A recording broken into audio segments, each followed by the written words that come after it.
இன்றைக்கி ஒரு special பர்சனுக்காக brownies prepare பண்ணிகிட்ருக்கோம்.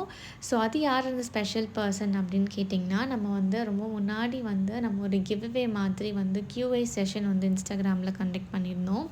அது ஆக்சுவலாக நான் ஒரு கேக் வந்து பண்ணிவிட்டு அவங்கக்கிட்ட வந்து இதை கெஸ் பண்ணுறவங்களுக்கு நான் வந்து ப்ரௌனீஸ் வந்து காம்ப்ளிமெண்ட்டாக கொடுப்பேன் அப்படின்னு சொல்லியிருந்தேன். நிறையா பேர் நிறைய ஆன்சர்ஸ் ஷேர் பண்ணியிருந்தாங்க. கேரட் கேக், அப்புறம் வந்து ரேடிஷ் கேக், அப்புறம் வந்து நிறைய வந்து டிஃப்ரெண்ட்டான கேக்ஸ் எல்லாம் வந்து ஷேர் பண்ணியிருந்தாங்க. ஆனால் வந்து நம்ம ஆக்சுவலாக பண்ணது சிக்கன் கேக் வித் மயோனஸ் ஃப்ராஸ்டிங்கோட பண்ணியிருந்தோம். ஸோ அதை வந்து கரெக்டாக வந்து சிக்கன் கேக் அப்படின்னு கெஸ் பண்ணியிருந்தாங்க. அதனால இவங்களுக்கு நம்ம வந்து ப்ரௌனீஸ் வந்து ஃப்ரெஷ்ஷாக பண்ணிகிட்ருக்கோம் இப்போ. ஸோ நம்ம வந்து இது எல்லாத்தையும் நம்ம மிக்ஸ் பண்ணிவிட்டு நம்ம பேக் பண்ணி எடுக்க போகிறோம். நெக்ஸ்ட் டே மார்னிங் தான் நான் வந்து அவங்களோட ஆன்சர்ஸை பார்த்து அவங்களுக்கு நான் வந்து ஷேர் பண்ணி அவங்கள டேக் பண்ணி ஸ்டோரி போட்டிருந்தேன். இந்த மாதிரி நீங்கள் வந்து கரெக்டாக சொல்லிட்டீங்க, உங்களுக்கு வந்து ப்ரௌனீஸ் இது பண்ண போகிறோம், உங்களோட அட்ரஸ்லாம் சென்ட் பண்ணுங்கன்னு சொல்கிறப்போ, இல்லை பரவாயில்ல இருக்கட்டும் உண்மையிலேயே அப்படின்ற மாதிரி கேட்டாங்க. ஆமாம், நீங்கள் வந்து டிசர்வ் பண்ணுறீங்க, நீங்கள் உங்களுக்கு வந்து கண்டிப்பாக நான் கொடுக்கணும், இது எல்லாருமே கெஸ் பண்ணாங்க, நீங்கள் தான் கரெக்டாக வாங்கியிருக்கீங்க அப்படின்னு சொன்னப்போ ஓகே அப்படின்னாங்க. அப்புறம் கொரியர் சார்ஜஸ் நானே பே பண்ணிக்கிறேன் அப்படின்னு சொன்னாங்க. அப்புறம் ஓகே அப்படின்ட்டு நான் வந்து உங்களுக்கு சென்ட் பண்ணுறதுக்காக நான் மார்னிங்கே வந்து இந்த மாதிரி ப்ரிப்பேர் பண்ணிவிட்டு கொரியர் ஆஃபீஸ் சென்ட் பண்ணியிருந்தேன். சில கொரியர் ஆஃபீஸஸ் தான் அவங்களோட அட்ரஸ் வந்து கொரியர் பண்ண முடியாது அப்படின்னு சொல்லிட்டாங்க. அப்புறம் அவங்கக்கிட்ட நீங்கள் எந்த மாதிரி கொரியர்ஸ் வந்து அங்கே வரும் அப்படின்லாம் கேட்டுட்டு, அப்புறம் வந்து அந்த எஸ்டி கொரியர் அந்த மாதிரி கேட்டு, அப்புறம் அந்த பர்டிகுலர் கொரியருக்கு போய் அப்புறம் அவங்களுக்கு வந்து நான் கொரியர் பண்ணிகிட்ருந்தேன்.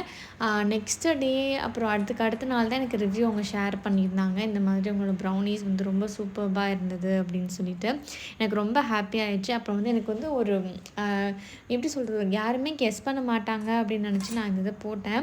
ஆனால் அவங்க வந்து எப்படியும் நான் வந்து அப்புறம் எனக்கு ரொம்ப வந்து காம்ப்ளிகேட்டடாக இருந்ததுன்னு எனக்கு தெரிஞ்சுது. இந்த கேக் வந்து நான் அந்த கேக்கோட லேயர்ஸை நான் அப்ளை பண்ணுறது எல்லாத்தையுமே போட்டேன். அவங்க வந்து ஒரு கேக்கோட பாயிண்ட் ஆஃப் வியூலே போயிட்டுருந்தாங்க. நான் வந்து இட்ஸ் நாட் அ கேக் அப்படின்னு ஒரு க்ளூ கொடுத்துருந்தேன். அப்புறம் சரி அப்படின்ட்டு அப்புறம் தான் சில பேர் இப்போ நாட் அ கேக்னா இப்போ என்னவா இருக்கும் அப்படின்னு சொல்லிட்டு நான் ப்ரெட்டாக பண்ணியிருக்கேனா அப்படின்னு சொல்லி இது வந்து கேக்கே இல்லை அப்படின்னு சொல்லிட்டு சில பேர்லாம் வந்து நான் டின்னை வந்து வச்சு ஒரு இது ப்ராங்க் கேக் மாதிரி பண்ணியிருக்கேன் அப்படின்லாம் சொல்லிட்டாங்க. அடுத்து நான் வந்து ஸ்பாஞ்சஸ்லாம் எடுத்து போட்டு வெளியில் ஃப்ராஸ்டிங் பண்ணுற மாதிரி அதை கட் பண்ணுற மாதிரிலாம் வீடியோ போடுறதுக்கப்புறம் தான் சரின்னு சொல்லி ஒருத்தவங்க கெஸ் பண்ணியிருந்தாங்க. ஒருத்தவங்க ரொம்ப க்ளோஸாக வந்திருந்தாங்க, மைனஸ் ஃப்ராஸ்டிங்கா அப்படின்ற மாதிரிலாம் சொல்லிட்டு. ஆனால் இவங்க தான் எக்ஸாக்டாக வந்து கரெக்டாக சிக்கன் கேக் அப்படின்னு வந்து ஃபஸ்ட்டு ஆன்சர் போட்டவங்க. அதுக்கப்புறம் வந்து இன்னொருத்தவங்க வந்து ரொம்ப நேரம் கழித்து வந்து நம்ம ஸ்டோரி ஷேர் பண்ணதே தெரியாமல் திருப்பி வந்து சிக்கன் கேக் அப்படின்னு போட்டிருந்தாங்க. ஸோ இந்த மாதிரி தான் உங்களுக்கு வந்து பேக் பண்ணி நம்ம வந்து கொரியர் பண்ணுறோம் அப்படின்றதுனால நான் வந்து இன்றைக்கி பென்டோ பாக்ஸ் வந்து பேக் பண்ணி அதை வந்து ஒரு நல்லா வந்து ஒரு எப்படி சொல்கிறது பாக்ஸில் வந்து பேக் பண்ணிவிட்டு செலோ டேப்லாம் போட்டு நம்ம கொரியர் வந்து பண்ணியாச்சு. ஸோ இந்த பாக்ஸ் நல்லா சேஃபாக போய் உங்களுக்கு ரீச் ஆச்சா, அதனால் அது எனக்கு ரொம்ப ஹாப்பியாக இருந்தது. நான் வந்து ஒன் ஹேண்டில் வீடியோ எடுக்கிறதுனால எனக்கு சரியாக அந்த வீடியோ எடுக்க முடியல. அண்ட் வந்து கஸ்டமரும் வந்து நல்ல ரிவ்யூ ஷேர் பண்ணியிருந்தாங்க. அவங்க ஆக்சுவலாக நம்மளோட ஃபாலோவர் தான். நான் எக்ஸ்பெக்டே பண்ணலை அவங்க நம்மளோட ஃபாலோவராக இருந்து நமக்கு இந்த மாதிரி நம்ம கரெக்டாக கெஸ் பண்ணிடுவாங்கன்னு. இப்போ பேக் பண்ணியாச்சு அண்ட் கொரியர்லேயும் நம்ம சென்ட் பண்ணிட்டோம். Thank you all.